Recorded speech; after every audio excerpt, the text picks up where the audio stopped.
Residencias para Mayores La Torre, empresa familiar con más de 20 años de experiencia en el sector, una demostrada profesionalidad en el cuidado de las personas mayores. Disponemos de 7 residencias adaptadas a las necesidades de cada residente.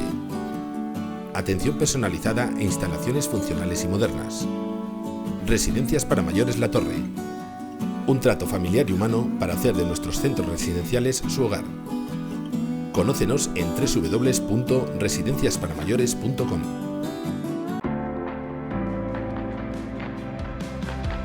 Conectamos cuando gestionas tu negocio fácilmente. Conectamos cuando mueves tu dinero desde cualquier lugar. Conectamos cuando sabemos que esto es solo el principio. Una nueva forma de conectar contigo. Conectamos con tu lado digital. Caja Rural de Soria. Conectados al futuro. Es el momento de creer en nosotros, en nuestros pueblos, en la calidad de nuestros productos, en el trabajo bien hecho. Es el momento de creer en Soria. Desde Bodegas Castillejo de Robledo queremos apoyar a la hostelería soriana y animar a nuestra gente a consumir productos sorianos. Bebe el Ribera de Soria. Bebe Silentium. ¿Y si vamos a la playa? Hey Google, pídele a MyFiat el nivel de combustible de mi coche. El depósito está al 94%. ¿Qué más puedo hacer por ti? ¿Y dónde está mi coche? En la calle Pez. 100 metros. ¡Qué lejos! Un poco. Demasiado. Nuevo Fiat 500xe y Google por 165 € al mes con 3 años de garantía y mantenimiento. Ella tiene las respuestas, tú eliges las preguntas. Entra en fiat.es. Hermanos Mateo Lorenzo, Polígono Industrial Las Casas, Soria. En Supermercado Daco estamos de aniversario. Cumplimos 5 años y queremos celebrarlo contigo. Sorteamos 5 carros de la compra con productos Unide. ¿Qué tienes que hacer para participar? Es muy fácil. Por compras superiores a 10 €, en nuestro establecimiento te entregaremos una papeleta que tendrás que rellenar con tus datos e introducir en nuestra urna. El próximo 21 de julio realizaremos en directo el sorteo entre todas las papeletas participantes. ¿Te imaginas que te toca? Pues no imagines y participa ya en el sorteo del 5º aniversario de Supermercado Daco. Supermercado Daco, 5 años al servicio de nuestros clientes.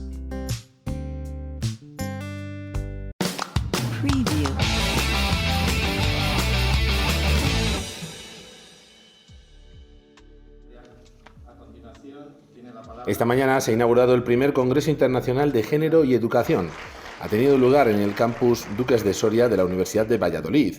En la inauguración ha estado presente el presidente de la Diputación de Soria, Benito Serrano. Destacaba en su intervención la necesidad y urgencia de avanzar en la educación y el género. Le escuchamos.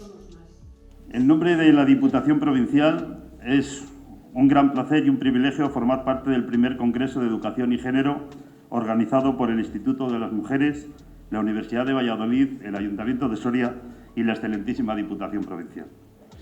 En primer lugar, quisiera expresar mi rechazo y condena, y el de la institución que presido, por la violencia machista contra las mujeres y los menores. Quiero también poner y agradecer la presencia, como digo, de la ministra de Igualdad, Irene Montero. Su presencia hoy en Soria servirá para ensalzar la importancia de este primer congreso y ayudar a divulgar los acuerdos alcanzados en él. Como le digo, muchas gracias por su presencia. Un saludo muy especial también a todas las personas, a las 114 personas que nos acompañan hoy presencialmente y a todas aquellas que nos siguen a través de las redes sociales por todos los países del mundo y se han unido a través del streaming que se está realizando en directo. Recibir una cordial bienvenida también a todos y a todas los participantes que intervienen en las diferentes áreas de este primer Congreso de Educación y Género y a los invitados e invitadas especiales. Nuestro agradecimiento por acompañarnos, porque vuestras aportaciones nos servirán para avanzar hacia una sociedad más igualitaria.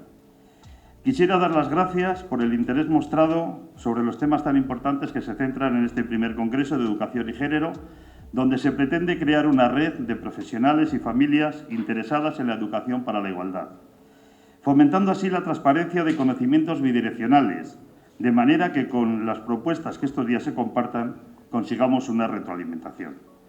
Tratar y avanzar en el tema género y educación es necesario y urgente, y también una deuda pendiente con cada una de las personas que han perdido la vida a causa de la violencia machista. La igualdad de género es para la UNESCO una prioridad mundial. En este sentido, la Agenda Mundial de Educación 2030 reconoce la igualdad de género, requiere un enfoque que garantice no solo que las niñas y los niños, las mujeres y los hombres obtengan acceso a distintos niveles de enseñanza y los cursen con éxito, sino que adquieran las mismas competencias en la educación y mediante ella. En el año 2001, la Diputación Provincial de Soria aprobó su primer plan de igualdad, el primer plan de igualdad de la provincia de Soria. Actualmente está en vigor el tercer plan de igualdad entre mujeres y hombres y contra la violencia de género, cuyo objetivo estratégico siempre ha sido integrar plenamente el principio de igualdad de trato y de oportunidades entre mujeres y hombres en la sociedad rural soriana y erradicar la violencia de género, expresión máxima de desigualdades. La Planificación Estratégica Provincial de Promoción de Igualdad y Prevención de Violencia de Género se vertebra y guía por una serie de principios rectores, entre ellos la universalidad, la prevención, la calidad y mejora continua y también de forma muy importante el de la colaboración y coordinación institucional.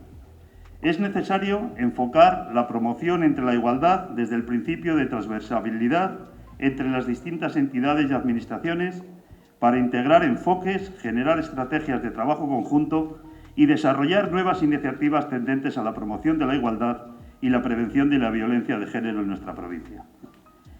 El trabajo transversal y en coordinación permite avanzar en la construcción de una política pública con perspectiva de género, favoreciendo no solo el trabajo hacia el interior de forma individual, sino impulsando el trabajo en red entre entidades y administraciones. También los planes de igualdad de Diputación siempre conceden especial importancia al área de la conciencia de género y a la educación en valores de igualdad, tratando de impulsar medidas y acciones de sensibilización desde la base a nivel escolar, familiar, comunitario en la provincia, fundamentalmente por la construcción de una provincia más igualitaria y para la prevención y erradicación de la violencia de género. El objetivo siempre es detectar y modificar ideas, comportamientos y relaciones basadas en prejuicios, estereotipos sexistas y avanzar hacia nuevos modelos de innovación coeducativa, corresponsabilidad, nuevas masculinidades y diversidad que se adapten a un contexto real de nuestra sociedad. En 2021, en la Diputación, nos enfrentamos al reto de la elaboración de nuestro cuarto Plan de Igualdad de Ciudadanía que tendrá una vigencia desde el año 2022 al 2025. Por ello, estamos trabajando actualmente en una fase de evaluación que nos permita conocer el impacto en la ejecución de las medidas y actuaciones en estos últimos años. La oportunidad que nos ofrece este Congreso será la transferencia de conocimiento, puesto que las reflexiones, experiencias, estudios y conclusiones del Congreso podrán servir de guía para establecer propuestas de mejora, nuevos retos, objetivos y áreas de actuación en nuestro cuarto Plan de Igualdad y contra la Violencia de Género de la provincia de Soria 2022-2025. El momento es ahora y estoy seguro que estamos dando pasos muy importantes. Gracias por este ya histórico primer congreso en la ciudad de Soria. A todos los presentes les deseo que disfruten de su estancia en nuestra provincia y a las personas que nos siguen a través de las redes sociales les invito a realizar una visita en cuanto les sea posible para conocer una provincia que, como a todos, nos enorgullece decir ni te la imaginas. Buenos días y muchas gracias a todos por su presencia.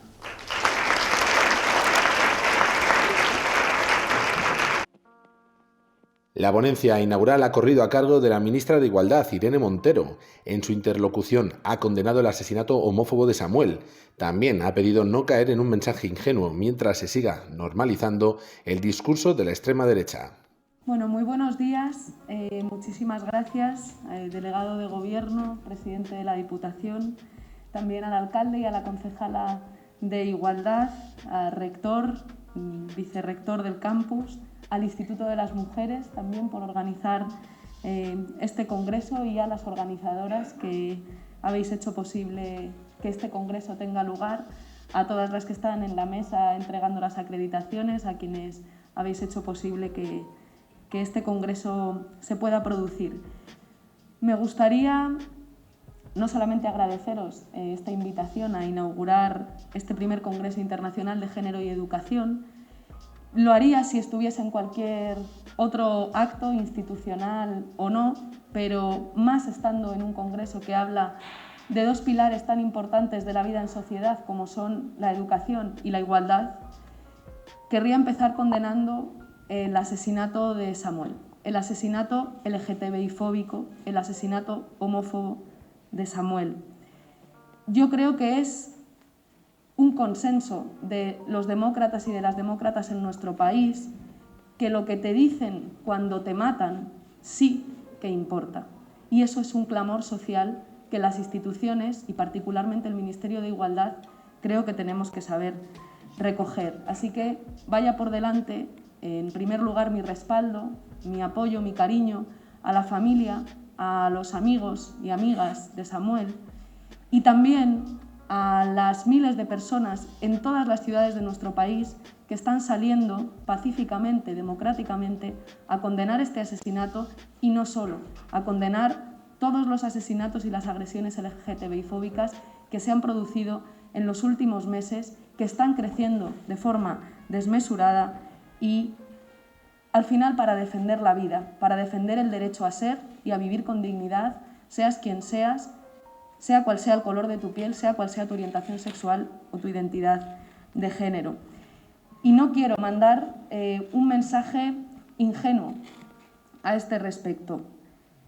Mientras se siga blanqueando y se siga normalizando el discurso de la extrema derecha, mientras se siga normalizando y se sigan blanqueando supuestas opiniones que en realidad son vulneraciones claras de los derechos humanos, no vamos a acabar con las agresiones LGTBI-fóbicas. Lógicamente, los responsables materiales de una agresión homófoba o de una agresión racista o de una agresión machista son quienes las ejercen y el peso de la ley tiene que caer sobre ellos. Pero no eludamos nuestra responsabilidad como sociedad. Mientras los poderes mediáticos, mientras los principales tertulianos en los medios de comunicación, mientras nuestra sociedad no rechace de forma clara ese blanqueamiento, esa normalización del discurso de la extrema derecha, del discurso racista, del discurso homófobo, del discurso machista de la extrema derecha y no solo, mientras no frenemos esa normalización y ese blanqueamiento, no vamos a acabar no solamente con las agresiones homófobas, LGTBI-fóbicas, machistas, racistas, sino que no vamos a acabar con el miedo de mucha gente a vivir su vida en libertad, a pasear de la calle dada de la mano de la persona que les dé la gana, a mostrarse sean quienes sean o simplemente a ocupar el espacio público como las mujeres sabemos que lleva ocurriendo demasiados siglos, que tenemos miedo y prudencia para ocupar el espacio público porque sabemos las consecuencias que eso puede implicar en nuestras vidas y especialmente tienen miedo las mujeres más vulnerables y las personas más vulnerables, las de menos recursos, las racializadas, las que están en una situación administrativa irregular. Por tanto, no solamente el respaldo a la familia y a las amistades de Samuel, creo que también es muy importante que como instituciones nos reconozcamos en la obligación de combatir, no solamente de hacer caer todo el peso de la ley a los agresores, sino sobre todo de combatir la normalización y el blanqueamiento de los discursos de la extrema derecha, de los discursos racistas, machistas, xenófobos, homófobos, LGTBI-fóbicos, que están blanqueando, naturalizando, normalizando, sembrando el caldo de cultivo que lleva a mucha gente a concretar ese discurso en agresiones, en este caso LGTBI-fóbicas. Y, por supuesto, afirmar con rotundidad que en el Ministerio de Igualdad siempre van a encontrar un aliado en las instituciones para combatir todas estas vulneraciones de derechos fundamentales. Yo creo que la educación para la igualdad, la coeducación, es de las tareas más difíciles y más necesarias en este momento y pienso que hay al menos dos motivos por los que esta tarea es a la vez tan difícil y tan necesaria. La primera es que la educación es, sin duda, uno de los pilares sobre los que se sostienen las transformaciones sociales profundas que nos permiten ser un país más democrático, más igualitario y que garantice todos los derechos para todas las personas. Quien mejor sabe esto son los enemigos de los derechos humanos, es la extrema derecha. Y lo han demostrado cuando una de las primeras propuestas políticas que han puesto encima de la mesa, cuando han llegado a las instituciones, es el llamado PIN parental, el veto parental, para intentar convertir lo que es un derecho de los niños y de las niñas en nuestro país, como es la educación afectivo-sexual, en una cuestión de opinión, ideológica, dicen ellos. Pero cuando dicen ideológica, quieren referirse a que es una opinión tan válida como cualquier otra, a que da igual o es igualmente legítimo el que piensa que hay que educar en igualdad que el que no lo piensa, el que piensa que hay que impartir contenidos, metodologías en educación afectivo-sexual y quien piensa que no. Quieren convertir un derecho en una opción, cuando ya hace muchos años que la humanidad decidió consensuar algunos derechos fundamentales precisamente para garantizar la convivencia y para garantizar la dignidad, la libertad y la igualdad de todas las personas. Y la educación afectivo-sexual es uno de esos derechos que, insisto, no es un derecho ni de los padres, ni de las madres, ni de los educadores, es un derecho fundamentalmente de los niños y de las niñas. Y también creo que para amenazar que esa propuesta del PIN parental tiene un objetivo claro de amenaza y de miedo a los profesionales y a las profesionales que están en los centros educativos para evitar hablar de ciertas cosas, para evitar afrontar ciertos conflictos que se pueden dar o ciertas situaciones que se pueden dar en las aulas, en los centros educativos, para impedirles ser libres en el ejercicio de su obligación, que es garantizar el derecho a la educación afectivo-sexual de los alumnos y de las alumnas, del alumnado de todos los centros educativos de nuestro país. Por tanto, creo que es importante hablar de educación para la igualdad, porque la educación es un pilar para garantizar que no se vulneran los derechos fundamentales de ninguna persona en nuestro país y que todo el mundo puede desarrollar sus proyectos de vida con dignidad. Pero además, creo que hay un argumento que es más estrictamente educativo, si me permitís, y es que en materia de educación para la igualdad no se trata solamente de acompañar un aprendizaje, de preparar materiales, de preparar actividades, de conocer a los alumnos y a las alumnas para acompañar un aprendizaje, sino que se trata también de deconstruir otros aprendizajes que de forma muy implícita, creo que vais a hablar del currículum oculto a lo largo de los talleres o en las clases, en las ponencias magistrales de las que hablabais antes, no solo en el currículum oculto, en los mensajes que recibimos desde el nacimiento mismo, no solamente en el ámbito de la educación formal, en el ámbito de la familia, en el ámbito de los medios de comunicación, las series, todos los dispositivos fundamentales de socialización, nos van educando también. Y vamos generando una serie de aprendizajes que son profundamente implícitos, naturalizados, profundamente estructurales, que parecen ahistóricos y que son muy difíciles de explicitar. Cuando estudiaba, que es a lo que querría dedicarme y a lo que he dedicado más años de mi vida, a estudiar sobre la educación y sobre la psicología de la educación, siempre nos explicaban cómo lo más difícil es ser capaces de explicitar un aprendizaje implícito, de darte cuenta de las cosas que sabes sin saber que las sabes y que de forma automática reproduces en tu comportamiento, en tu actuación, que son como premisas de tu funcionamiento sobre las cuales es muy difícil darse cuenta, reflexionar sobre ellas y modificarlas. Y por tanto, los roles y los estereotipos de género son precisamente un tipo de aprendizaje de ese estilo, implícito, absolutamente normalizado en todos los ámbitos de la sociedad, con unos niveles de coherencia bestiales entre diferentes ámbitos, algo que es muy difícil de conseguir en el aprendizaje o en el acompañamiento a un aprendizaje más explícito, conseguir la coherencia entre el ámbito familiar, el de la educación formal, el de la educación no formal, el de los medios de comunicación, y sin embargo esos roles y estereotipos de género están tan asentados, forman parte tan estructural de nuestra forma de organización social que es muy difícil hacerlos explícitos, darnos cuenta de que existen, de que operamos en función de esos estereotipos y de esos roles de género y tratar de reflexionar sobre ellos para cambiar prácticas sociales que están profundamente arraigadas en nuestra sociedad. Recuerdo cuando uno de los profesores, de los mejores profesores que yo he tenido en la universidad, hubo una vez que empezó una clase poniéndonos un mapa del mundo al revés. Y entonces nos dijo que eso era una representación del mundo y todos le dijimos, profesor, profe, tienes que darlo la vuelta, la diapositiva se ha dado la vuelta, y él nos preguntó por qué. O sea, ¿quién ha decidido que en la representación del mapa del mundo, Europa y Norteamérica están arriba y África y Latinoamérica están abajo? Eso es una convención social absolutamente arbitraria. El mundo no tiene norte y sur más allá de lo que decidimos nosotros y nosotras como sociedad para organizarnos, y por tanto es una convención social, pero lo tenemos tan naturalizado que ni siquiera somos capaces de reflexionar sobre ello y de preguntarnos, ¿no?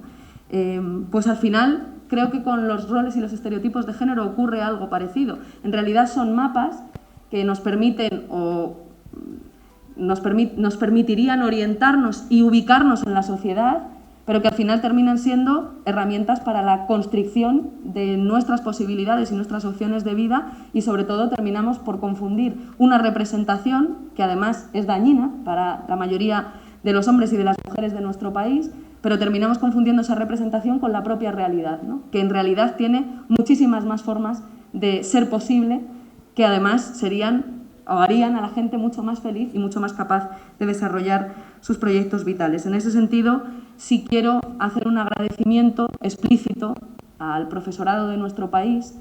Sé que vais a hablar de muchos ámbitos educativos, pero yo creo que particularmente el de la educación formal, desde las maestras de educación infantil, pasando por la primaria, la secundaria, el ámbito universitario, un agradecimiento, como digo, al profesorado y particularmente a quienes ocupan las coordinaciones de igualdad o cualquier otra responsabilidad que tenga que ver con el impulso de la igualdad entre hombres y mujeres, de la igualdad de género, porque soy consciente de que hacéis un trabajo que no está pagado, por decirlo de una forma muy coloquial, que os enfrentáis a multitud de dificultades y que no son solo económicas, que son de estructura, que son de dificultad de implementar cambios en dinámicas profundamente arraigadas, también organizativos, y que también estáis expuestas, cuando asumís esas responsabilidades, a ser uno de los focos de ataque de quienes consideran que no debemos, en el ámbito de lo público, desde la educación, desde las instituciones, fomentar esa igualdad. Yo creo que la pelea por la educación en igualdad distingue la historia progresista de este país, desde principios del siglo XIX y el siglo XX, que se apostó por acabar con la segregación escolar, por una cuestión de convivencia, porque en el mundo las mujeres y los hombres vivimos en pie de igualdad, aunque sufriendo muchísimas discriminaciones, pero no estamos segregados y segregadas, y para que no hubiese objetivos diferentes para la educación de las mujeres y la educación de los hombres, que era lo que ocurría hace no tanto tiempo en nuestro país. Y esto nos acompaña hasta nuestros días. Ese intento por hacer de la educación una institución y un espacio inclusivo nos persigue hasta nuestros días, y también los intentos de frenarla. Y quiero recordar el ataque, la ofensiva reaccionaria que en los últimos años se ha librado contra iniciativas, por ejemplo, como Escolae en Navarra, que siguen hoy todavía defendiendo ese tipo de programas, mientras la UNESCO distinguía Escolae como un programa pionero y más que necesario para educar en igualdad. Aquí había una ofensiva reaccionaria que intentaba paralizarla, y es solamente un ejemplo del tipo de agresiones o de dificultades con las que os enfrentáis, las personas a las que, como os decía, agradezco vuestro trabajo intentando impulsar la educación en igualdad. Bar Las Piscinas de Camaretas. ¿Buscas un espacio seguro para celebrar pequeños eventos? En Bar Las Piscinas de Camaretas lo encontrarás. Alquiler de 200 metros de local con todas las comodidades que necesitas para disfrutar. Date un baño en nuestras piscinas de 12 de la mañana a 8 de la tarde. ¿Te gustan nuestros platos combinados, paellas por encargo, raciones, en interior o en amplia terraza totalmente equipada para cualquier época del año? Bar Las Piscinas de Camaretas, un lugar para disfrutar. Teléfono 607-553-720. Te mereces calidad, te mereces Domus. Elige tu vivienda en el nuevo edificio Mirador Sur. Eficiencia energética clase A. Viviendas con una amplia terraza que conectará tu espacio vital con un entorno en plena naturaleza. Junto a Campus Universitario. Edificio Mirador Sur. Calidad Domus a precio de vivienda protegida. Infórmate en calle Nicolás Raval 23B 1C y en domusoria.com. En estos momentos tan difíciles y complicados a causa del COVID-19, Mapfre se ha querido posicionar al lado de la sociedad. Para ello ha sacado un seguro de salud para que las personas puedan tener un seguro de salud privado a un precio asequible, ya que tiene un descuento de hasta un 40%. Asimismo, ha creado un fondo de pensiones socialmente responsable que puede ser garantizado, dato muy importante teniendo en cuenta la volatilidad de los mercados. Infórmate en la oficina Mapfre de Olvega. Martínez Romera. Nueva promoción, edificio de 16 viviendas, calle Mosquera de Barnuevo 11 en Soria. Garaje y trastero, excelentes calidades y cualidades que lo dotan de gran confort. Aislamiento térmico y acústico, placas solares y fotovoltaicas en servicios comunes, calefacción individual de gas, madera maciza lacada en blanco en interiores. Martínez Romera, filosofía de la buena construcción, calidad y disposición.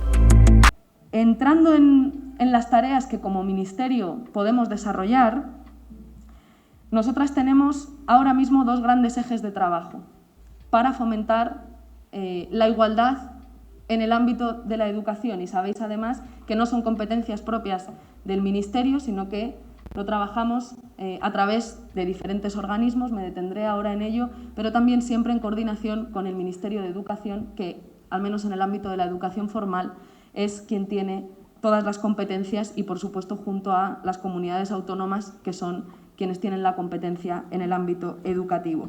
Esos dos grandes ejes de trabajo pasan en primer lugar por las acciones que lleva llevando a cabo, valga la redundancia, el Instituto de las Mujeres desde hace décadas.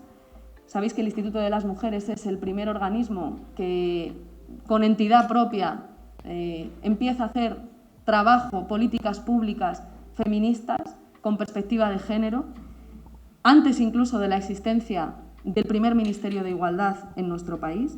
Y por tanto quiero reconocer su labor y la labor de la mayoría son funcionarias, mujeres que llevan décadas empleándose en esa área. Ese es el primer gran bloque al que ahora me referiré y el segundo gran bloque tiene que ver con el impulso normativo, con el impulso legislativo que estamos haciendo desde el Ministerio de Igualdad para afianzar una nueva generación de derechos feministas en nuestro país. En primer lugar, la labor del Instituto de las Mujeres tiene fundamentalmente un carácter formativo. Hay un fuerte impulso formativo que acomete el Instituto de las Mujeres con la Escuela Virtual de Igualdad, con esos cursos de formación masiva online como los de Educar en Igualdad, que sobre todo trabajan para ayudar al profesorado a tener herramientas para educar en igualdad. Creo también que es importante destacar la labor del Instituto de las Mujeres en diferentes ámbitos para fomentar las vocaciones, lo que se ha venido a llamar vocaciones STEM o vocaciones científicas en las niñas y jóvenes. Sabéis que las vocaciones científico-técnicas, sobre todo cuando se tiene que traducir en empleos y en posiciones de responsabilidad, tienen una clara desigualdad de género todavía y, por tanto, ahí también, y como siempre junto a otros departamentos ministeriales y a otras instituciones, pero hay digamos, un objetivo prioritario por parte del Instituto de las Mujeres puesto en ello para que todas las niñas y las jóvenes en nuestro país sepan que también pueden ser ingenieras, que también pueden ser científicas y que esas carreras, esos ámbitos de conocimiento y esos ámbitos de desarrollo profesional son también para ellas. Con el consecuente, las consecuencias que esto puede tener en el empleo digno y en las pensiones dignas para esas niñas y esas jóvenes en nuestro país. Por tanto, el Instituto de las Mujeres, como les digo, sobre todo tiene un impulso formativo fuerte en colaboración con otras instituciones que lleva décadas realizando. Todas las propuestas en ese sentido son bienvenidas, pero bueno, este congreso es también prueba de ello. Y como segundo gran objetivo, el trabajo para la vocación científico-técnica de las niñas y de las jóvenes. En cuanto al impulso normativo, justo venimos de 2 semanas en las que ese trabajo que llevamos realizando durante 1 año y medio para, como les digo, consolidar una nueva generación de derechos feministas en nuestro país, ha sido noticia, digamos, porque han llegado 2 leyes fundamentales de ese trabajo a 2 hitos que normalmente merecen atención, ¿no? La primera es la Ley de Garantía Integral de la Libertad Sexual, la Ley Solo Sí es Sí, que como saben ayer llegó a Consejo de Ministros por 2ª vez y por tanto ya llegará a las Cortes Generales para ser debatida y aprobada definitivamente con los cambios que se estimen oportunos en las Cortes Generales. La segunda es la Ley para la Igualdad real y efectiva de las personas trans y para la garantía de los derechos LGTBI, que después de un largo proceso de elaboración, como saben, llegó la semana pasada también al Consejo de Ministros en primera vuelta.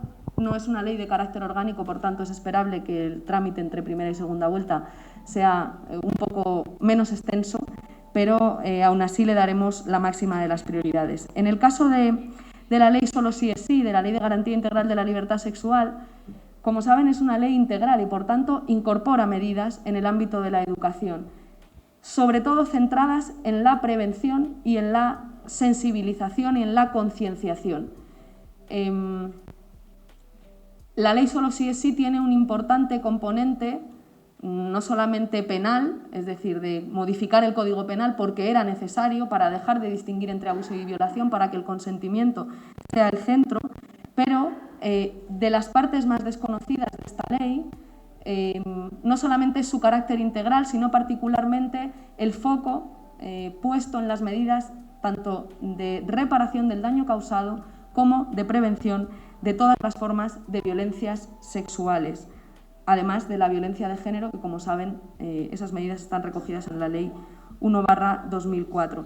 Voy a leeros el literal: que en todos los tramos educativos se introducirán contenidos sobre educación sexual e igualdad de género y educación afectivo-sexual para el alumnado. Es decir, aspiramos a que el conjunto del sistema educativo contemple contenidos y prácticas específicas, no solamente para educar en igualdad, sino particularmente para contribuir a erradicar las violencias machistas. Y eso quiere decir contenidos, prácticas, formas de acompañar el aprendizaje de los niños, de las niñas, de los adolescentes, que impliquen explicarles que el consentimiento es la base de las relaciones sexuales y afectivas sanas y saludables. Que si no hay consentimiento, entonces hay una vulneración de la libertad sexual de esa persona, que fundamentalmente es casi siempre una mujer o una niña. Y por tanto, un cambio de paradigma muy fuerte respecto a lo que hasta ahora entendíamos como agresión sexual. Hasta ahora se consideraba que para que existiese una agresión no era el consentimiento lo que debía ser probado. Y esto es así a nivel penal, pero lo ha sido también a nivel social. Que lo que tenía que demostrar una mujer que denunciase una agresión sexual, una violación o una agresión sexual sin penetración, era la violencia o la intimidación sufrida. A partir de ahora, y creo que explicar esto y que no solamente tenga consecuencias en el ámbito penal, sino que realmente suponga un cambio de paradigma en la cultura sexual de nuestro país para evolucionar desde una cultura de la violación a una cultura sexual libre, sana y democrática, a una cultura sexual feminista, es que el consentimiento es lo que está en el centro. Que las mujeres no tienen que probar haber sido intimidadas o haber sufrido violencia para que hablemos de una agresión sexual, sino que lo que hay que demostrar es que no ha habido consentimiento, que a partir de un determinado momento esa mujer no dijo sí y, por tanto, lo que se produjo fue una agresión sexual.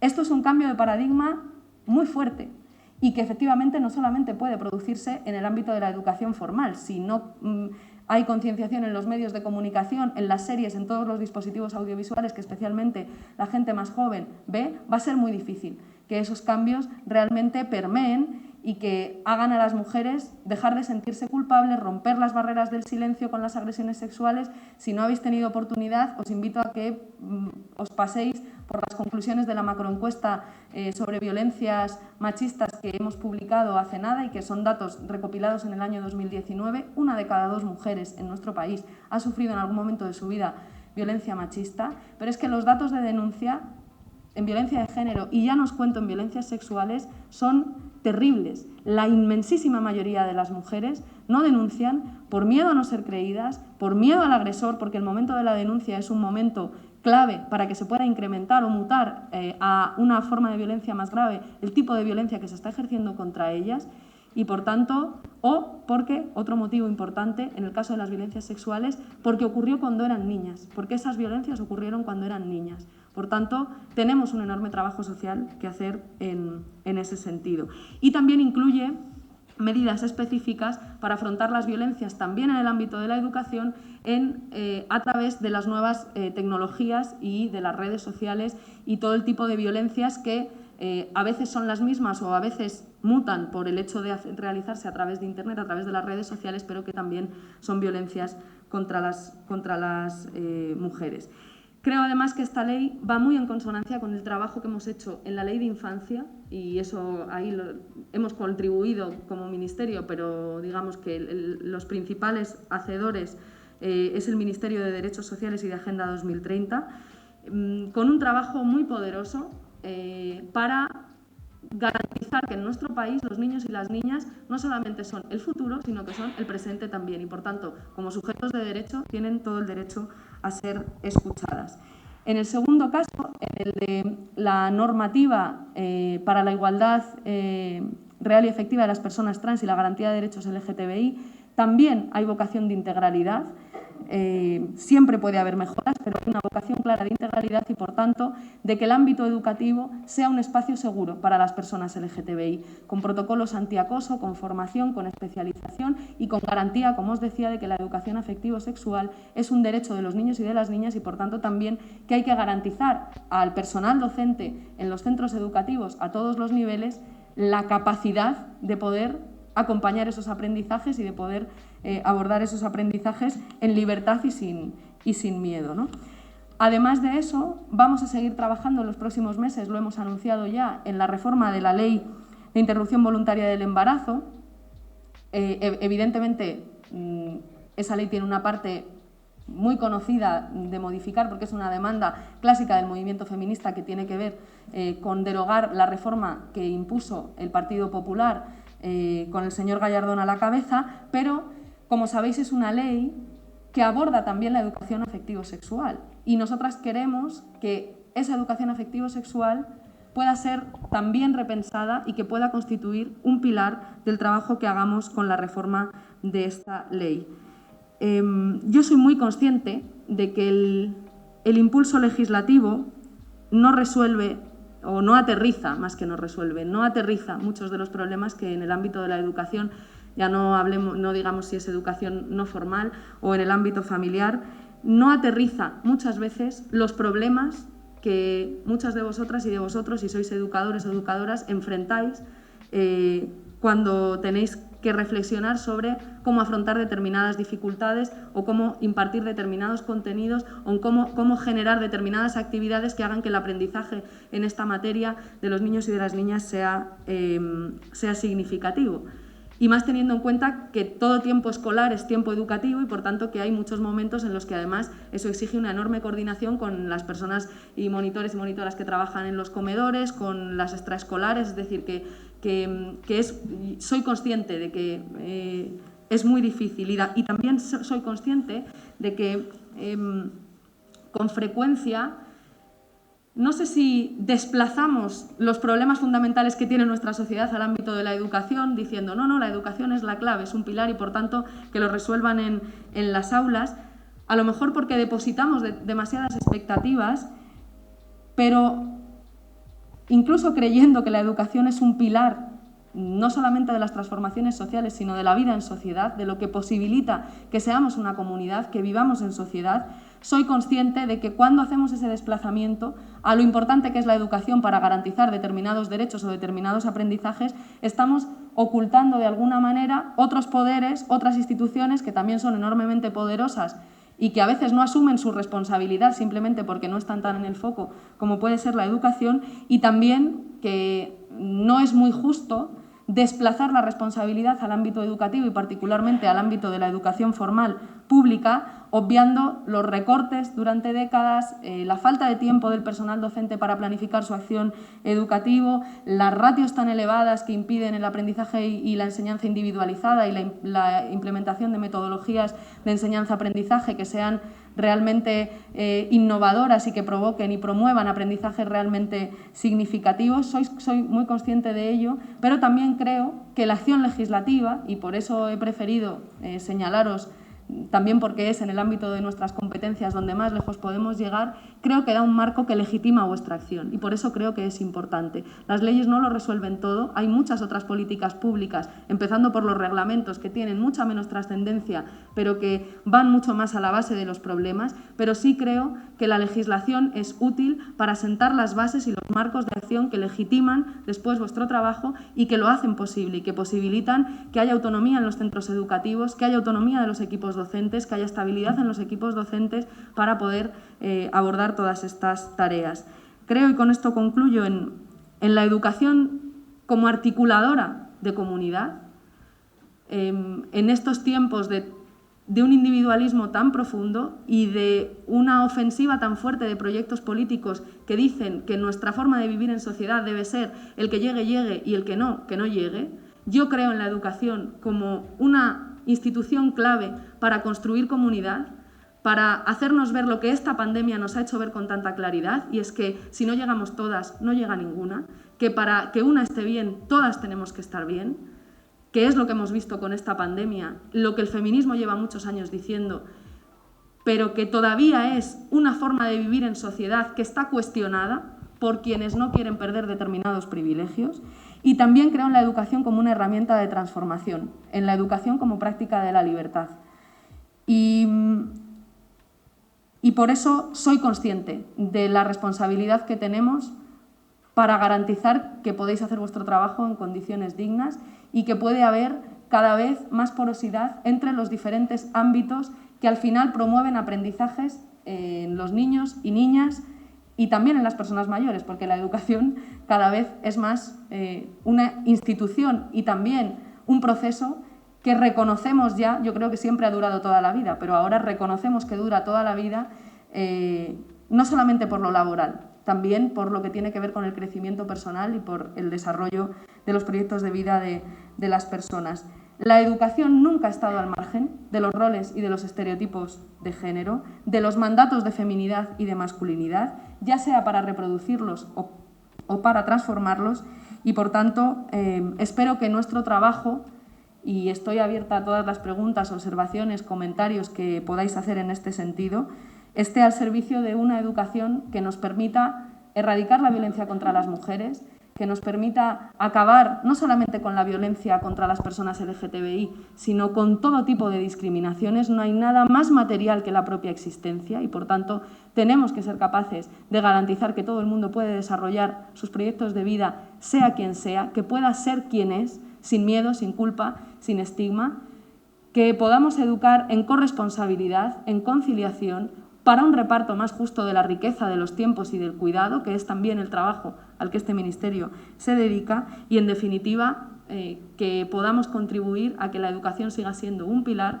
para que nuestra sociedad siga siendo eso, una sociedad digna de tal nombre, en la que la fraternidad y los lazos de hermandad sean superiores a aquellos que dicen que en la sociedad, como os decía, es la ley de la selva y el que llega, llega y el que no, y que garanticemos el derecho a una vida digna para todas las personas, especialmente para las que ahora mismo están viendo sus derechos vulnerados con más frecuencia. Muchas gracias, espero haber respondido a las expectativas de lo que implica esta conferencia y, por supuesto, estoy a disposición de todas las preguntas.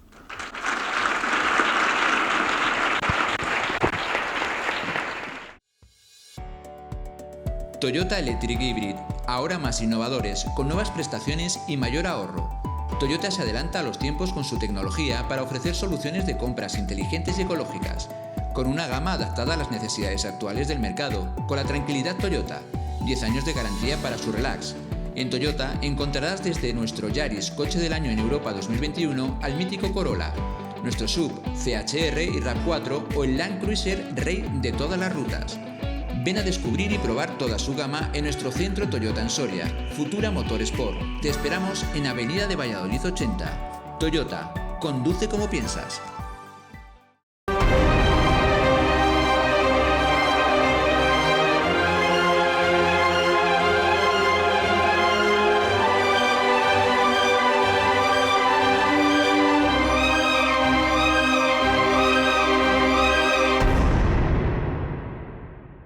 Escudo del Amor en Monreal, la joyería de tus momentos. En un entorno inigualable encontramos Hotel La Barrosa, en Abejar, donde poder celebrar comuniones, bodas, fiestas sorpresa. Personalizamos todos tus eventos. Te gusta nuestra carta en un amplio salón o terraza de lunes a sábado. Disponemos de 13 amplias habitaciones cuidando cada detalle.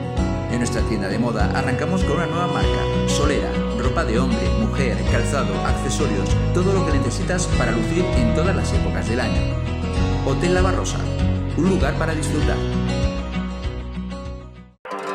En Mármoles Calahorra queremos ayudarte a escoger entre los diferentes materiales que existen para el estilo de tu cocina. Mármoles, granitos, porcelánicos. Somos distribuidores e instaladores de las marcas más importantes del sector. La encimera que usted sea capaz de imaginar, nosotros se la hacemos a medida.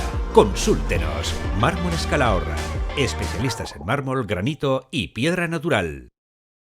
Creo que es la pregunta del millón. Creo que es lo realmente difícil. Por eso hacía explícito en mi intervención que creo que las leyes dan un marco de acción, un marco que legitima, pero que, primero, soy consciente de que hay otras políticas públicas que sirven para aterrizar más en dar respuestas concretas a los problemas concretos que se viven en el día a día de nuestras aulas, aunque lógicamente sin legislación no hay posibilidad de después desarrollar esas otras políticas públicas, esas estrategias, esos reglamentos. Y después, creo que cuando hablamos de las demandas del movimiento feminista en general,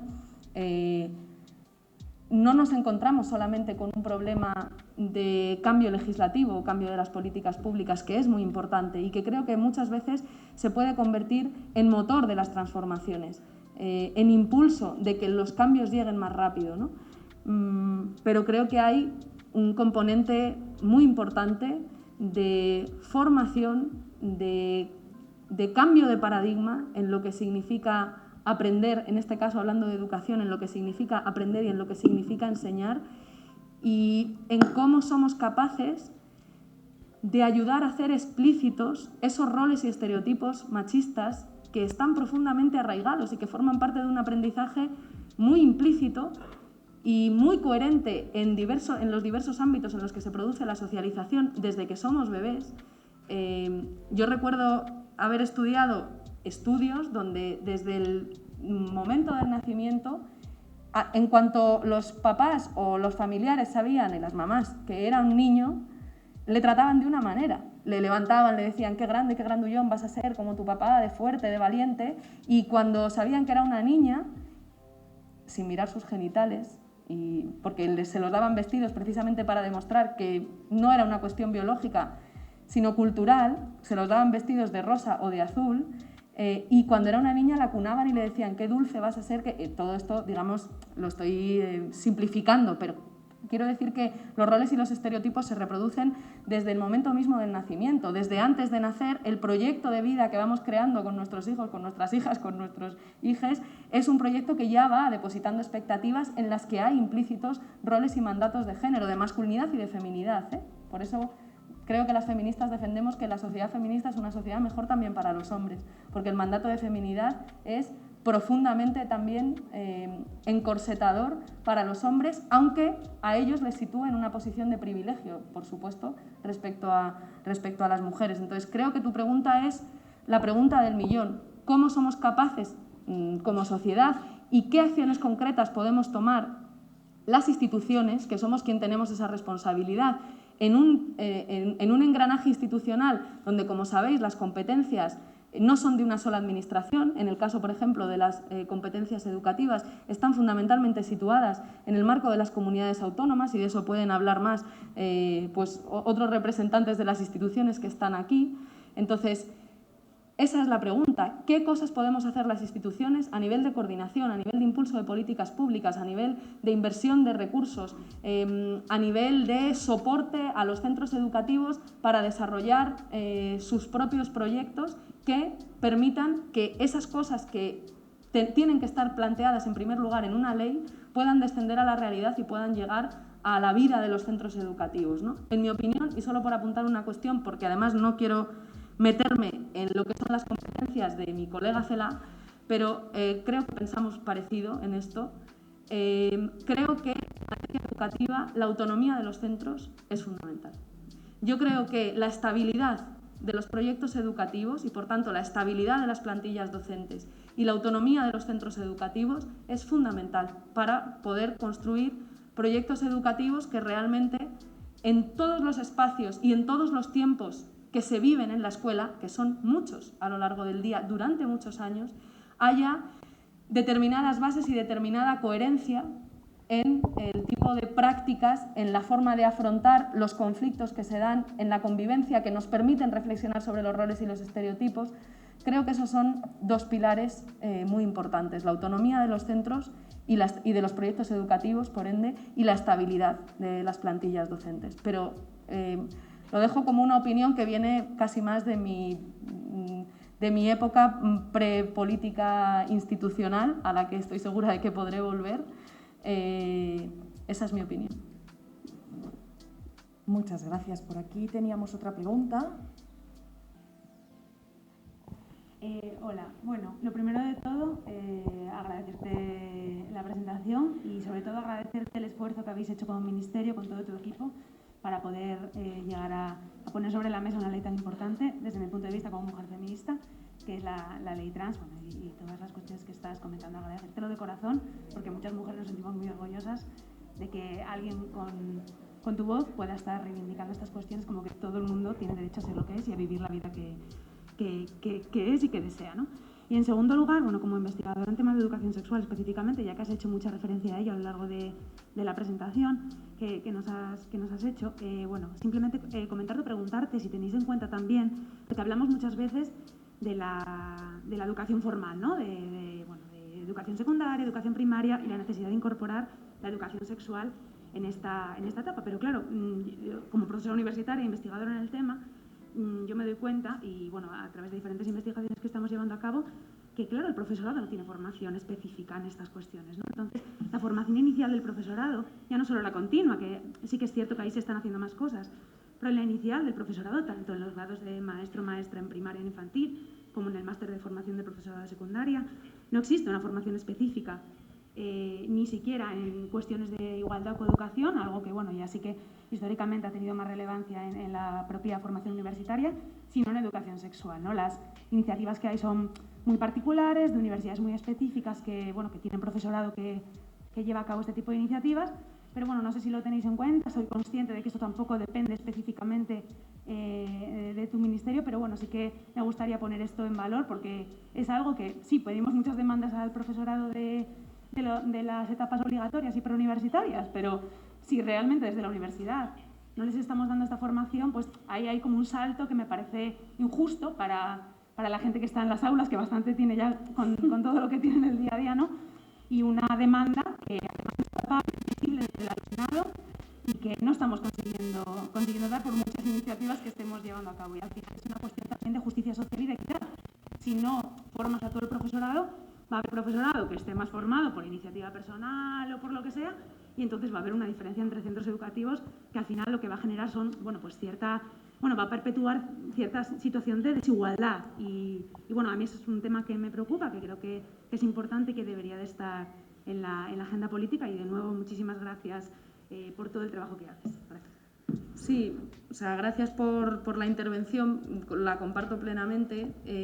Como os decía, el Instituto de las Mujeres, una parte muy importante del trabajo que realiza en este sentido tiene que ver precisamente con la formación, y aún así somos muy conscientes de que, y también está habiendo cambios en ese sentido en la ley educativa, y os avanzaba que la reforma de la ley de interrupción voluntaria del embarazo queremos también que también incluye ya esa ley educación afectivo-sexual, es una ley para la garantía de la educación afectivo-sexual, y queremos reforzar y trabajar en esto para que cada vez llegue a más gente, porque efectivamente es una cuestión de equidad para el profesorado y sobre todo también para el alumnado, ¿no? Porque si unos tienen profesores o profesoras que saben o que se esfuerzan en ello y otros no, al final eso va en detrimento de los niños y de las niñas que no reciben lo que es un derecho, que es el derecho a recibir educación afectivo-sexual.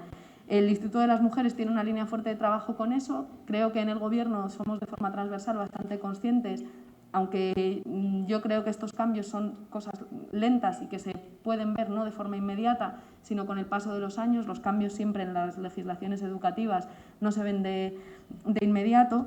Y soy muy partidaria también de pensar, también en la línea de la equidad y de la garantía de derechos para todas las personas, en dispositivos comunitarios en diferentes niveles de la Administración. Muchas veces para eso los ayuntamientos o las diputaciones son las administraciones que realmente conocen el territorio y pueden individualizar la respuesta. Soy partidaria de mecanismos, eso también explica, entre otros argumentos, que sea muy partidaria de la educación infantil 0 a 3 años, no solo como una clarísima herramienta indirecta, pero que en realidad es de las pocas que existen, de conciliación para las mujeres ahora, sino por también un derecho de los niños y de las niñas y un dispositivo que se convierte también en un dispositivo de acompañamiento a las familias. La educación afectivo-sexual empieza desde muy chiquititos y chiquititas. Si decidimos o no nombrar las partes de su cuerpo que están socialmente más sexualizadas, ¿cómo las nombramos? Si les explicamos o no que nadie tiene derecho a tocar, tampoco los papás, las partes de su cuerpo si ellos no nos dan permiso. ¿Cómo afrontamos todo lo que tiene que ver con su propio desarrollo y conocimiento de su propio cuerpo desde el principio? Es súper importante. Y las familias tampoco tenemos formación específica al respecto. Es verdad que, pues claro, cada vez en Internet hay más comunidades que se esfuerzan por hacer comunes y cotidianos estos conocimientos, que se esfuerzan por hacer que lleguen a todo el mundo de una forma gratuita y muchas veces de una forma muy altruista. Es verdad que cada vez hay más centros educativos que se esfuerzan muchísimo en trabajar esa relación con las familias, en darle importancia a esos procesos que hasta ahora parecía que no tenían ningún valor, ¿no? Que de los 0 a los 3 años los niños y las niñas no aprenden nada ni hacen nada y es necesario solo, de ahí el nombre de guardería, ¿no? Pues tenerlos aparcaditos. Cada vez más personas entienden que es una etapa eminentemente educativa, sean los padres o los familiares o educadores y educadoras en la educación formal o cualquier otro tipo de dispositivo, quienes estén responsabilizándose de ese proceso, pero que hay procesos de aprendizaje importantísimos.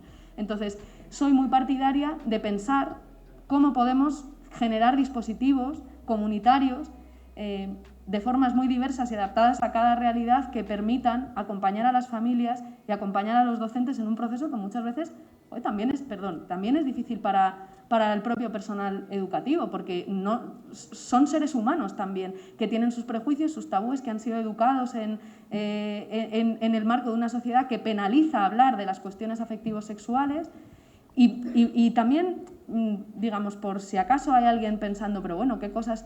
Es que ¿cuál es la alternativa? Si no hacemos eso, ¿cuál es la alternativa? Que los niños y las niñas en nuestro país accedan a sus primeros contenidos afectivos sexuales a través de Internet y normalmente a través de una pornografía violenta que no solamente es violenta contra las mujeres y que les muestra formas de vulnerar los derechos fundamentales de las mujeres, que son muchas veces agresiones sexuales, y que no tengan además nadie con quien se sientan seguros, que no tengan ningún espacio seguro para poder preguntar si eso es normal o no, si eso está bien o no, si eso te gusta o no. ¿Cuál es la alternativa a eso? Porque los niños y las niñas lo van a aprender igual, van a aprender a relacionarse en lo afectivo y en lo sexual. Entonces, o tomamos conciencia de que podemos acompañar ese proceso o ya vemos cuál es el resultado, que la cultura patriarcal no deja muchos huecos.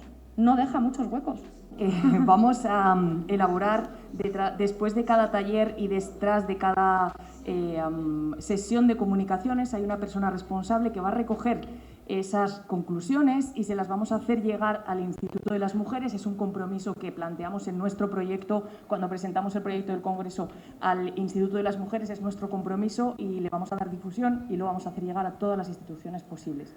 No obstante, le dejo la palabra para que nos hagáis llegar esas conclusiones y que podamos convertirlas, incluso reunirnos para convertirlas en las políticas públicas que sea posible en el ámbito de nuestras competencias. Eso es posible, eso es un compromiso que puedo adquirir, ¿no? Leer esas conclusiones, estudiarlas con detenimiento e incluso trabajarlas con quien sea necesario para tratar de que tengan una traducción. Esa impotencia que usted manifiesta creo que es compartida por muchas personas que estamos ahora en la política institucional y que además nos tenemos que hacer cargo de esa impotencia y tratar de revertirla, porque una cosa es saber qué cambio o creer que sabes qué cambios hay que hacer y dialogarlos y debatirlos, incluso hacer legislaciones que respondan a ellos, y otra que tengan una traducción inmediata. Yo he aprendido en estos años que casi nada tiene una traducción inmediata, pero no por ello hay que dejar de intentarlo, porque Si no puede ser inmediata, que sea inmediata, pero por lo menos que sea. Entonces, comparto esa impotencia porque además yo no vengo de la política institucional, entonces comparto esa impotencia. Antes de estar en la política institucional he estado en otros ámbitos sintiendo eso mismo, que cómo puede ser que cueste tanto cambiar cosas que son tan evidentes y que son tan urgentes para garantizar los derechos de las personas, pero, y particularmente en este caso los derechos de las mujeres y los derechos de las niñas y de los niños, pero creo que el hecho de que algo no pueda tener una consecuencia inmediata no es una barrera para intentar que cambie. Y, por supuesto, cuando hacemos leyes como las que les he mencionado, pero también cuando Isabel Celaá propone una ley de educación, cuando planteamos una reforma de la ley del aborto, estamos pensando que esos cambios en esa legislación y todos los cambios en las políticas públicas que caen en cascada de esas legislaciones van a ser útiles, si no, no los propondríamos. Podemos errar, como todos y todas en esta vida, pero claro, cuando proponemos cambios legislativos es porque creemos que son los que van a poder provocar esos cambios, ¿no? Y vamos, tenéis el compromiso de que si de las conclusiones que saquéis pues hay algo que podemos implementar, ya sea incorporándolo a algún texto legislativo que esté en tramitación, o a veces, como os digo, se trata de políticas públicas que son menos conocidas o que tienen menos resonancia mediática, pero que son las que aterrizan, ¿no? Una de las cosas más efectivas que hemos hecho el Ministerio de Igualdad y el Ministerio de Trabajo y Economía Social en el último año y medio ha sido un reglamento. La forma, digamos, técnica era un reglamento, pero ese reglamento se ha convertido en una herramienta para la igualdad retributiva pactada con la patronal y los sindicatos que bueno, nos ha situado a la vanguardia europea en transparencia salarial y es una herramienta que va a permitir, y no lo hubiese podido permitir una ley porque el dispositivo adecuado para hacerlo es un reglamento, aunque sea la ley la que posibilita desarrollar ese reglamento, que en todas las empresas se conozca cuáles son el salario medio que reciben las mujeres y el que reciben los hombres, que si supera un porcentaje haya una penalización porque se está produciendo una discriminación por motivos de género y que los planes de igualdad en las empresas se pacten entre los trabajadores y los representantes empresariales para garantizar que se buscan las soluciones a los problemas concretos que tienen que ver con el género y con la desigualdad entre las mujeres y los hombres y que tienen que tener solución en el ámbito de la empresa. Por tanto, todo lo que podamos hacer para mejorar, y cuanto más inmediato sea, pues mejor. Pero mi aprendizaje en estos años es que lo inmediato es menos en cantidad que lo mediato. Muchas gracias. Y la última pregunta, antes del coffee break que vamos a tener aquí afuera, le damos el turno de palabra. Ministra, muchas gracias sobre todo por compartir este momento con nosotros y darnos la oportunidad de transmitirle preguntas directamente. Solamente, muy breve, una pregunta y una pequeña petición. La pregunta tiene que ver con... Soy profesor desde hace 10 años de Historia. Llevo dando el mismo temario desde... Bueno, el segundo de bachillerato no ha cambiado desde que empecé. Y ha sido el primer año que una alumna, cuando ya llevábamos 130 años de Historia vistos, me dijo: profesor, ¿por qué no hablamos un poco de mujeres, un poco más de las mujeres?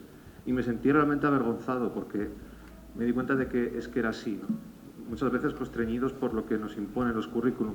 Aprovechando que ahora va a haber una nueva ley, la LOMLOE, y que se están tramitando los nuevos currículum, ¿será posible implementar, no digo como algo anecdótico, incluir las mujeres en el currículum, sino desde una perspectiva más abierta? Porque no es solamente decir, bueno, vamos a hablar de alguna mujer en algún momento concreto, sino implementar esa perspectiva. Y bueno, la petición tiene que ver con que he venido con 5 alumnas muy jóvenes y nos gustaría luego poderlas presentar. Claro. La petición sí, y la pregunta que haces, para eso estamos trabajando, y no solamente el Ministerio de Igualdad, el Ministerio de Educación es plenamente consciente de que esto es un problema, es decir, de que si ya no solo los contenidos, sino la forma de concebir todo el proceso de aprendizaje, los objetivos de aprendizaje no incluyen a más de la mitad de la población, va a ser muy difícil erradicar el machismo y acabar con un sistema patriarcal que además no solo tiene la educación, tiene otros muchos mecanismos de reproducción social, ¿no? O sea que la respuesta es sí, pero seréis vosotros y vosotras y sobre todo los alumnos quienes juzguen hasta qué nivel lo hemos conseguido cuando se tramiten esos currículos. O sea que no me corresponde a mí juzgarlo. Yo os puedo asegurar que lo estamos intentando. Preview.